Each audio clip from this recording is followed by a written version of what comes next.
I introduced the first brand in Pakistan, which was Promethean, which is actually for education. What motivated you to join this field? I'm working as a focal person in its Prime Minister Youth Program, and I'm also attached with industry, Pasha industry. Yes, a message of hope and optimism for the future of Pakistan, the youth of Pakistan. We are working in international skill certifications in Pakistan. Ma'am, what is happiness to you? You don't have to think about failure, because failure is something, helping you grow. What is the future of AI and technology? Happiness comes from the projects I'm doing right now, and before that it was like spending time with family. Why do you think they fail, and what do you think they should do instead of just quitting?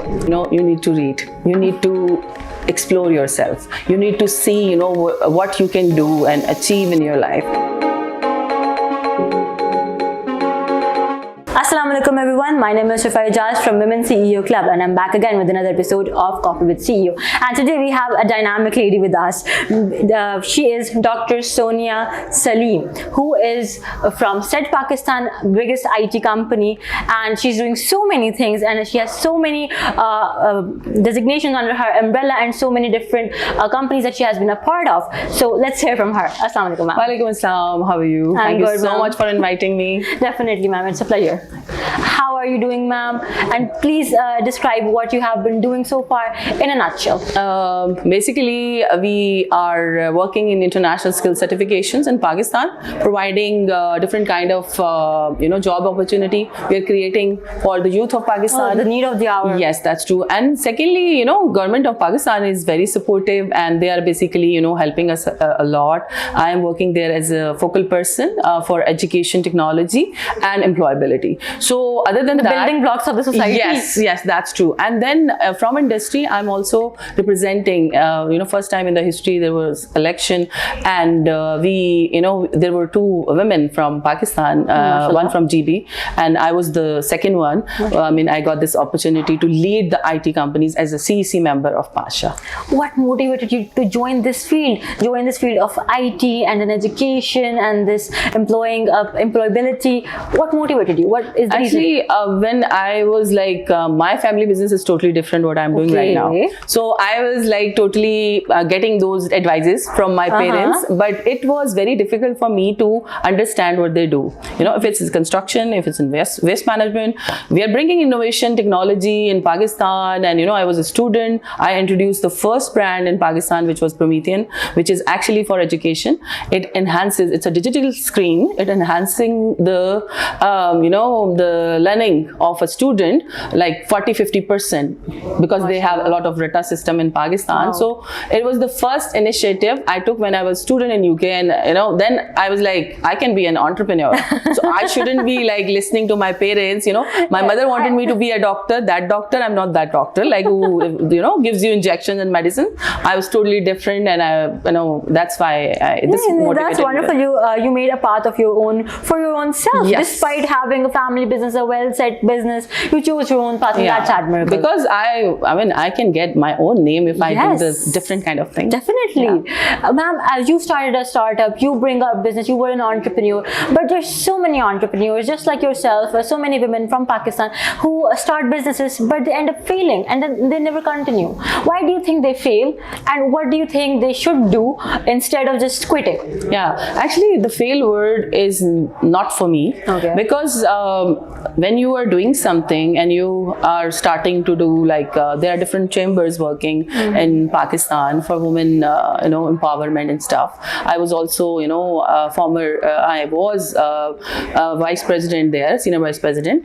So I figured out it's the something should be there to motivate them. They are actually starting to see other women, and if they don't go to that level after 1 year, so they come back to zero, because they think if she can do it, why can't we do it? And this mentality is actually stopping them to grow.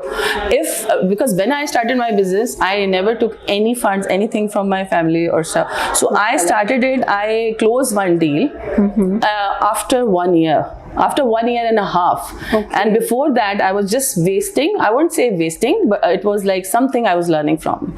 And you learn from your mistakes, and this is the thing I think people should understand, especially female. Yeah. You cannot be successful without failing once or twice. True. Learning from those opportunities. That's true. Okay. You said you were working with students and education and employability. What skill sets do you think they should develop so that their chances of employability becomes better, is 10 times more when they enter the job market, the young students? Yeah. So as I mentioned I'm working as a focal person in its Prime Minister Youth Program, and I'm also attached with industry, Pasha industry. Yes. So there are a few projects going on right now. They are in pipeline, like Udan Pakistan, and there are skill development programs. We were doing these kind of trainings in Pakistan for so many years, but we were not getting anything. Not a single person was employed on the basis of masters, bachelors, and PhDs. So this thing clicked me. I was totally in hardware business before, so I was like, we should be doing something different. And what I met few people. There are few American companies. I travel a lot, so I'm going to different forums talking about Pakistan. Representing Pakistan is like my, I would say I love to do it. So I figured out that we need that thing. It's a need of our. There are different courses. There are different, What are the hard skills? The 3 skills that if someone goes to an interview, they should have that. They should showcase so that their chances of employability can, skyrocket. Yeah, a soft skill, I would say, is communication skill. If you can't sell yourself, you can't do anything. Definitely. And then we have I prefer people to be entrepreneurs instead of working on Adobe, Microsoft, and Meta. This is what I do for living, but but I really want them to explore themselves. Being entrepreneur means you're giving jobs to many other people. So this is what the skills we need. It's not job creator instead of job seeker. That's true. Definitely. Ma'am, for women globally and locally, how can they surpass the glass ceiling effect, where they themselves think that they cannot grow from a certain point onwards? How do you think they can break free of these chains and progress? Actually, not for female. If you're talking about global market, it's for everyone. For everyone. Like for male, for female, for anyone. Now I'm actually chairing one committee of diversity and inclusion. So there are different minorities and everybody's involved, especially able people. They're very talented. So I think these things should not stop you, because if you are talented, people would know. So it's not something, you are breaking any barrier. And, I'm a big supporter of, I'm not women empowerment. I'm a big supporter of men and youth. They need to work on themselves. If they are progressing, if their brains are in right direction, female will definitely be, successful. Together, that's true.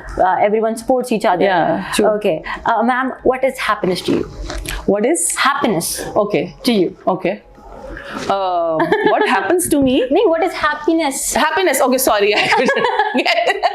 Happiness, I'm always smiling. Yes, you are. Which is why I'm asking you. You're such a smiling face. Yeah, exactly. I always, try to, I'm a very, funny kind of person because my mother was like me.